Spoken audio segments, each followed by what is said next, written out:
जय श्री कृष्णा। कैसे हैं आप लोग फ्रेंड्स। आज की चर्चा जो होने जा रही है काफ़ी महत्वपूर्ण होने जा रही है। जैसा कि हम सभी लोग जानते हैं कि आगामी समय में कालसर्प नामक दुर्योग बनने जा रहा है। ये हमको किस तरीके से प्रभावित करेगा, इसकी प्रचंडता क्या रहेगी, और यदि हम छोटी मोटी सी सावधानियों को करके इस दुर्योग की प्रचंडता को कम कर सकते हैं तो वो सावधानियां क्या रहेंगी। साथ ही साथ क्योंकि 12 प्रकार के काल सर्प होते हैं और 12 प्रकार के काल सर्प होने में हमको, क्योंकि 12 प्रकार के काल सर्प हैं, किसी की प्रचंडता ज़्यादा है, किसी की सौम्यता ज़्यादा है, किसी का दुर्योग बहुत ज़्यादा बड़ा है, किसी का सुयोग बहुत बड़ा है। इन सभी चीज़ों को हम इस वीडियो में लेकर आए हैं क्योंकि यह समय काल थोड़ा सा लंबा रहेगा जो आपको काल सर्प से प्रभावित करेगा। तो हमको, क्योंकि अगर किसी भी प्रकार की अनिष्ट की स्थिति से बचे रहना है, क्योंकि ग्रहों की प्रचंडता बढ़ी हुई रहेगी, तो उनको हम दिशा देकर, कोई नई दिशा देकर किस तरीके से हम उनको अपने लिए यूटिलाइज कर सकते हैं अच्छे वे में। तो बनी रहिए हमारे साथ इस वीडियो में, एंड तक आपको बहुत कुछ जानने के लिए मिलेगा। वीडियो बहुत ज्ञानवर्धक होने वाला है। यदि आपके लग्न में कुंडली के प्रथम भाव में 4 नंबर बना हुआ है तो ये राशिफल आपके लिए है। यदि कुंडली में कहीं भी चंद्रमा के साथ 4 नंबर बना हुआ है तो ये राशिफल आपके लिए है। कुंडली ना होने की स्थिति में आप इसे नाम राशि से भी देख सकते हैं। यदि अभी तक आपने अपने इस चैनल को सब्सक्राइब नहीं किया है तो प्लीज़ सब्सक्राइब कर लीजिए, वीडियो को लाइक कर दीजिए, चैनल को शेयर कर दीजिए। इससे होगा क्या कि हमारे आने वाले हर वीडियो की नोटिफिकेशन मिल सकेगी आपको सबसे पहले। एक प्यारा सा कमेंट करना बिल्कुल ना भूलें। कमेंट से हमें बहुत मोटिवेशन मिलता है, हौसला मिलता है और ये पता चलता है कि आप और क्या जानना चाहते हैं। बहुत ही विशेष इस समय पर समय काल रहने वाला है जो हमारे जीवन को इस दौरान बहुत ज़्यादा प्रभावित करता हुआ दिखाई देगा, क्योंकि 12 प्रकार के जो काल सर्प होते हैं, अनंत, कुलिक, वासुक, शंख, पाल, पद्म, महापद्म, तक्षक, करकोटक, शंखचूड़, घातक, विषधर और शेषनाग, ये 12 प्रकार के काल सर्प होते हैं जो भाव के अनुसार इनके नाम बदले हुए होते हैं। कोई आपका धन भाव में बनता है, कोई आपका पैतृक भाव में बनता है, कोई आपका कर्म भाव में बनता है, कोई आजीविका के भाव में बनता है। अब इनके प्रभाव भी अलग अलग रहते हैं। विशेषता देखिए, सबसे अच्छी बात क्या होगी कि आपके राहु आपके अष्टम भाव में विद्यमान हैं और केतु आपके धन भाव में विद्यमान है। राहु अर्थात सर्प का मुख, केतु अर्थात सर्प का धड़। अब ऐसे में देखिए, जब सभी ग्रह इन भावों के मध्य आ जाते हैं, तो क्योंकि इनके मध्य आ जाते हैं 7 ग्रह, तब आपका काल सर्प स्वमेव निर्मित हो जाता है। ऐसे में यदि किसी के बर्थ चार्ट में भी ये काल सर्प बना हुआ हो तो इसकी प्रचंडता और ज़्यादा बढ़ जाती है, दोगुनी हो जाती है। अर्थात अब क्योंकि ये आपके इन भावों में बना हुआ, लेकिन आपके लिए बहुत ज़्यादा राहत भी रहेगी। राहत रहेगी चंद्रमा के कारण, यानी आपके राशिपति के कारण, क्योंकि इनकी चाल बहुत ज़्यादा तीव्र है। और तीव्र चाल होने के कारण महीने में लगभग 15 दिन काल सर्प लगा रहेगा और 15 दिन आपको रियलाइजेशन रहेगा। अब ये रियलाइजेशन किस तरीके से रहेगा, देखिए, चंद्रमा जब इस भाव में आ जाएंगे और आगे की ओर गोचर करेंगे यहाँ तक, तब तक आपका काल सर्प आपको प्रभावित करेगा।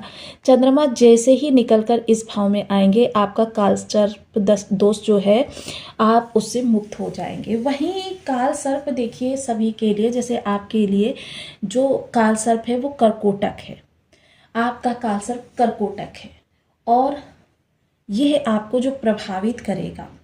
इससे पहले हम जानते हैं 12 राशियों के लिए काल सर्प की विशेष अवस्थाएं क्या होती है। देखिए, कर्कोटक के अनुसार आपके लिए चीज़ों को हम इसमें वर्णित करेंगे, लेकिन सबसे पहले काल सर्प की जो विशेषताएं होती हैं, संघर्षपूर्ण जीवन, मेहनत का लाभ ना मिलना, आर्थिक और स्वास्थ्य समस्या, अचानक धन हानि, मानसिक तनाव, विवाह संबंधों में कटुता या विवाह में देरी, बने बनाए रिश्ते भी टूट जाते हैं।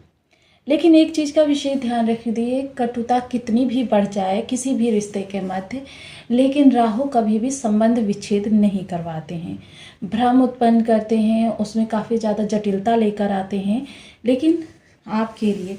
अब वहीं आपको ये प्रभावित कब से कब तक करेगा, 11 अप्रैल वो विशेष तिथि होगी जब बुध देव महाराज अपना राशि परिवर्तन करेंगे। कुंभ राशि को छोड़कर मीन राशि में बुध देव के प्रवेश करते ही आपका कालसर्प योग प्रभाव में आ जाएगा। और जैसे ही यह कालसर्प प्रभाव में आएगा वैसे ही आपके साथ देखिए ये समस्त 12 राशियों के साथ होगा जो चीज़ें मैं बता चुकी हूँ। और अब जो बताने वाली हूँ ये कर्क राशि के साथ विशेष होगा। कर्कोटक का जो, क्योंकि ये आपके पैतृक संपत्ति, अचानक धन भाव और साथ ही साथ आपके जीवन को, क्योंकि आपके राशिपति को भी प्रभावित करेगा, तो माता के कैरियर और स्वास्थ्य पर भी इसका प्रतिकूल प्रभाव पड़ेगा।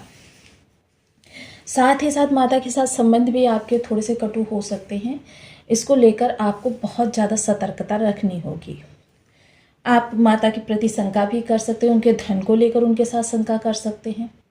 ये चीज़ें थोड़ी सी आपको बचानी होंगी। देखिए यदि किसी भी प्रकार के मन में विचार आ रहे हैं तो परिवार के किसी वरिष्ठ जन के साथ बैठकर आप इसकी सलाह मशवरा अवश्य करें। इससे क्या होगा कि आपको थोड़ा सा रियलाइजेशन मिलेगा कि चीज़ों को किस तरीके से मैनेज करना है।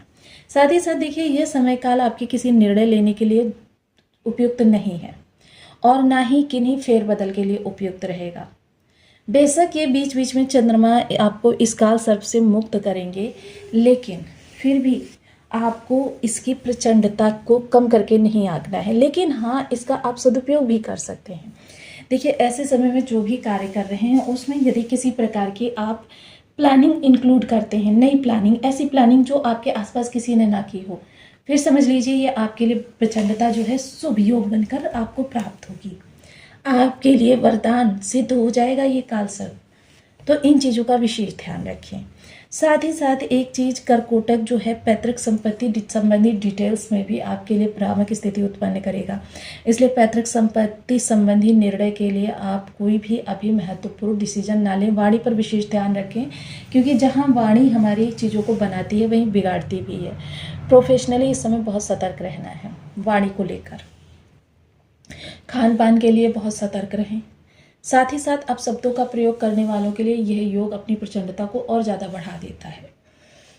तो इन चीज़ों का ध्यान रखिए। साथ ही साथ देखिए जिनके बर्थ चार्ट में भी बना हुआ है उनके लिए प्रभाव बहुत ज़्यादा बड़े मिलेंगे, लेकिन थोड़ा सा इस समय पर यदि हम कहें तो आप कुछ विशेष उपाय कर सकते हैं। जिनके बर्थ चार्ट में बना है उनको भी ये उपाय जो है बहुत ज़्यादा लाभ प्रदान करते हैं, उनका भी कालसर्प पूरी तरीके से समाप्त हो जाता है। इसके लिए आपको करना क्या है, महामृत्युंजय मंत्र का जप, क्योंकि विस्तर को काबू करने की शक्ति सिर्फ महादेव जी के पास है।